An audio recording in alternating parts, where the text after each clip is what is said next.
జనగామ జిల్లా కేంద్రంలోని ఏరియా ప్రభుత్వ ఆసుపత్రిలో సిటీ స్కాన్ ను ఆరోగ్య శాఖ మంత్రి దామోదర రాజనరసింహ ప్రారంభించారు. హాస్పిటల్ను పరిశీలించి సిటీ స్కాన్ ను రిబ్బన్ కట్ చేసి ప్రారంభించారు. హాస్పిటల్కు సంబంధించిన అన్ని అంశాలపై రివ్యూ నిర్వహించారు. ఈ సందర్భంగా తన దృష్టికి వచ్చిన సమస్యలను పరిష్కరిస్తారని, హాస్పిటల్ అభివృద్ధికి కృషి చేస్తారని, మెడికల్ కాలేజీకి కావాల్సిన సిబ్బందిని కేటాయించినట్లుగా మంత్రి తెలిపారు. ఈ కార్యక్రమంలో ఎమ్మెల్యే పల్లా రాజేశ్వరరెడ్డి, జిల్లా కలెక్టర్ రిజ్వాన్ బాషా షేక్, ఏసీపీ రాజమహేంద్ర నాయక్, జిల్లా కాంగ్రెస్ పార్టీ ఇన్ఛార్జ్ కొమ్మూరి ప్రతాప్ రెడ్డి, పాలకుర్తి నియోజకవర్గ కాంగ్రెస్ పార్టీ ఇన్ఛార్జ్ ఝాన్సీ రెడ్డి తదితరులు పాల్గొన్నారు.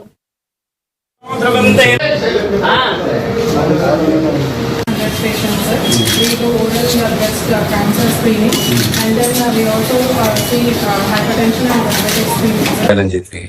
సిటీ స్కాన్ ఏర్పాటు చేయడం దాంతో సహా జనగామ మెడికల్ కాలేజీ గాని, హాస్టల్ బిల్డింగ్స్ గాని, ఇంకొక 70 బెడ్ల సంఖ్య పెంచాలి. ఈ బిల్డింగ్ 3వ అంతస్తు కట్టాలి.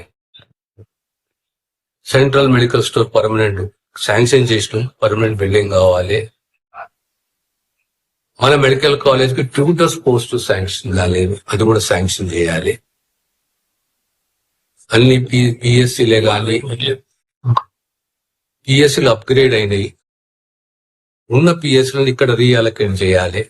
అవసరాన్ని బట్టి, డిస్టెన్స్ బట్టి, జనాభాని బట్టి శాంక్షన్ ఉన్నది రీఅలొకేట్ చేయాలి. ఎన్ని అంశాలపైన సీజనల్ డిసీజ్ కానీ, స్టాఫ్ కానీ, హెచ్ఆర్ సంబంధించింది ఇవన్నిటి మీద రివ్యూ చేయడం జరిగింది. ఈ హాస్టల్ బిల్డింగ్స్ మెడికల్ కాలేజ్ రాబోయే 6 మాసాలలో కంప్లీట్ చేయాలని 80% కంప్లీట్ అయినాయి. మెడికల్ కాలేజ్ బిల్డింగ్ 50% కంప్లీట్ అయింది. ఈ బిల్డింగ్స్ కంప్లీట్ చేయాలి రాబోయే 5 నెలల్లో. మళ్ళీ ఇంకో బ్యాచ్ రాబోతున్నది కనుక ఆ పిల్లలకు అసౌకర్యం కలగకుండా అన్ని ఫెసిలిటీస్ కల్పించాలి. పోస్టులు ఎక్కడైతే 1-2-3 పోస్టులు ఇంకా తక్కువ పడ్డాయో అవి మంజూరు చేయాలి. ప్రత్యేకంగా మెడికల్ కాలేజ్ ట్యూటర్స్ కు సంబంధించి, తర్వాత మన జీజీహెచ్ లో ఎమర్జెన్సీ డిపార్ట్మెంట్ కు సంబంధించి ఇవన్నిటిపైన కూడా